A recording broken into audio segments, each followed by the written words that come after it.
Now, after 34 years grounded, Somalia says it's ready to take to the skies again, and the government has acquired 2 aircraft for a planned relaunch. But many of the challenges that led to the collapse of the national carrier, such as insecurity, conflict, and economic instability, still linger. The country's economy is fragile, and it was only last year that the World Bank and the International Monetary Fund forgave a huge chunk of Somalia's external debt in hopes of giving it a path to recovery. So why is Somalia reviving its national airline now, and what does it take to make such a comeback? I put those questions to aviation expert and friend of the podcast, Sean Mendes, who knows Somalia's aviation skyline well.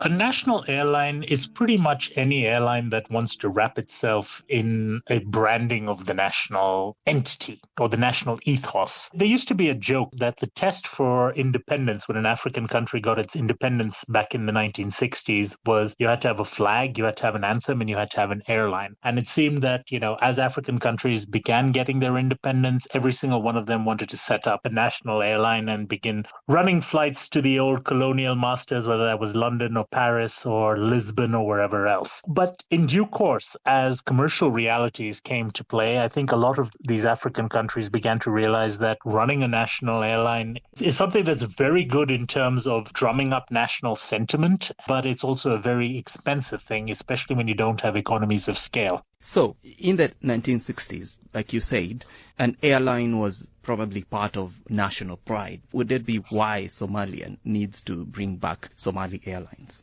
When Somali Airlines was first set up, it was set up in 1964, and it was set up as a joint venture between the Somali government and Alitalia, which was the Italian national airline at the time. And it ran as, this partnership until the late 1970s, and I believe in 1977 or 78, the Somali government bought out Alitalia's shares and made it fully nationalized. It then continued to operate, and in fact, in the 1980s, it actually began to show some signs of progress that could actually have been a success story. I remember actually seeing Somali Airlines Airbus 310s in Frankfurt in the late 1980s and being like, oh, wow, Somalia has an airline. But unfortunately, as history's taught us, the early 90s brought about the conflict in Somalia. That just simply made it impossible for the government, which itself became pretty much dysfunctional, to continue running a national airline. And the airline ceased its operations in 1991. That had left a void for pretty much 30 years in Somalia in terms of having safe, reliable, and affordable air transportation to, from, and within the country.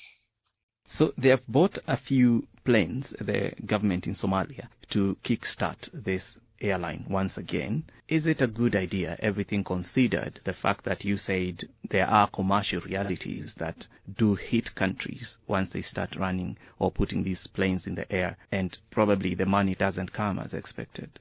There's no question that there is a huge potential for growth and commercial success in Somali aviation. But there's also the question whether the government has adequate resources that it can be spending them on acquiring assets and, more importantly, on maintaining those assets, not just from a technical maintenance standpoint, but ensuring that there are, sufficiently trained personnel, that the infrastructure is in place, that all the other things that go into running an airline are also maintained up to the necessary international standards to keep this airline running safely. Whether the government is the right entity to be bankrolling this, I think, is definitely got some question marks over it, whether you support it or not. But can they bankroll it? Can they actually really afford this? I think most countries which are not rich with capital will struggle to fund an airline. If you've looked in terms of state-owned airlines that have succeeded in recent memory, and again, let's not look in terms of Ethiopian Airlines and stuff, which made their investment in national airlines multiple generations ago, and even then took nearly 40 years before they were profitable. But if you look in terms of, say, Emirates and Qatar Airways and the countries which have been able to launch successful national airlines at scale recently, those have been countries which have been very cash rich. And Somalia is probably the exact opposite of that. So if you look in terms of the track record, I don't think Somalia, unless they pull a major miracle out, has a very strong likelihood of success if it is going to be a completely government funded and government run model. I don't think it's necessarily going to be a 100% government funded and government run airline. I think, that may just be a bit of the nationalistic chest beating for now. I think, just looking at Somalia's past track record in this, there is likely to be some expert technical involvement from a technical partner.